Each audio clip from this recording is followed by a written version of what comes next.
আসসালামু আলাইকুম। আমি অধ্যাপক ডাক্তার সাজেদ আব্দুল খালেক, চক্ষু বিশেষজ্ঞ ও ফ্যাকো সার্জন। আমরা অনেকেই জানি যে বয়সের কারণে চোখে ছানি পড়ে। বেশিরভাগ মানুষের ধারণা এরকমই। এখন প্রশ্ন হচ্ছে কি, শুধু কি বয়সের কারণে ছানি হয়? এছাড়া কি আর কোনো কারণে ছানি হওয়ার? হ্যাঁ, এই বিষয়ে আজকে আলোচনা করব। ছানি হওয়ার মূল কারণ কিন্তু বয়সের কারণে, এটা সত্য। এছাড়া আরও অনেকগুলো গুরুত্বপূর্ণ কারণ আছে। তার মধ্যে একটি হচ্ছে ডায়াবেটিস।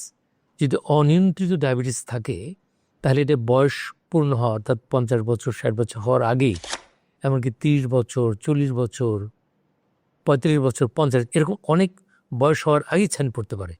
এটা ডায়াবেটিসের অন্যতম কারণ যদি অনিয়ন্ত্রিত থাকে। এছাড়াও আর আছে যেমন অতিরিক্ত ধূমপান করা বা মাদকাসক্ত নেশা জাতীয় এগুলো বেশি করে যারা অতিরিক্ত সেবন করে তাদের ক্ষেত্রে হতে পারে এটা। যারা অতিরিক্ত স্টেরয়েড ব্যবহার করেন, যেমন চোখে অ্যালার্জি হচ্ছে, আমি অ্যালার্জি হলে আমি একটা ওই চোখের ড্রপ, ডেক্সামেথাসোন আই ড্রপ, এই ধরনের ড্রপ ব্যবহার করলাম, খুব আরাম লাগলো, এটা আমি ডাক্তারের পরামর্শ ছাড়াই দীর্ঘদিন এই স্টেরয়েড ব্যবহার করলাম। এটা কিন্তু অন্যতম কারণ বাংলাদেশে ছানি অনেকটা দেখা যাবে অল্প বয়সে 10-12 বছর 13 বছর পর ছানি পড়ে যাচ্ছে, অতিরিক্ত স্টেরয়েড আই ড্রপ ইউজ করার কারণ। আরেকটা কারণ হচ্ছে জন্মগত, এটা একটা অবশ্য অন্যতম কারণ। জন্মের আগে যদি মায়ের পেটে সন্তানের কোনো শারীরিক অসুবিধা হয়, এমনকি মা যদি অতিরিক্ত স্টেরয়েড গ্রহণ করেন, অথবা রেডিয়েশন এক্সরে রেডিয়েশন বেশি হয়, অথবা এমন কোনো ড্রাগস ব্যবহার করেন যেটা ইসের উপর সন্তানের প্রভাব বিস্তার করে, এবং একটা রোগ আছে এটা বলা হচ্ছে মিজলস। এই মিজলস যদি মায়ের পেটে হয় সেক্ষেত্রে হতে পারে। তো ওই সব ক্ষেত্রে দেখা যায় যে বয়সজনিত কারণে না, বরঞ্চ জন্ম যখন হচ্ছে তখন সে জন্মগতভাবে সে ছানি নিয়ে জন্মগ্রহণ করছে। এটা আমার জন্য খুবই দুঃখজনক, এবং অনেক ক্ষেত্রে আমি এগুলো দেখে থাকি যে জন্মের সময় ছানি পড়ে।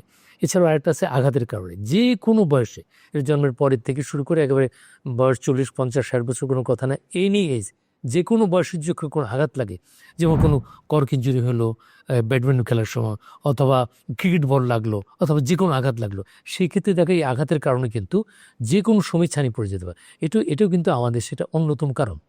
এছাড়াও অন্যান্য ছোটোখাটো কারণ আছে, সেগুলো আমাদের অত বেশি গুরুত্বপূর্ণ না। যেগুলো আলোচনা করলাম এগুলোই আমাদের বয়সজনিত ছানি ছাড়াও অন্যান্য ছানি হওয়ার গুরুত্বপূর্ণ কারণ।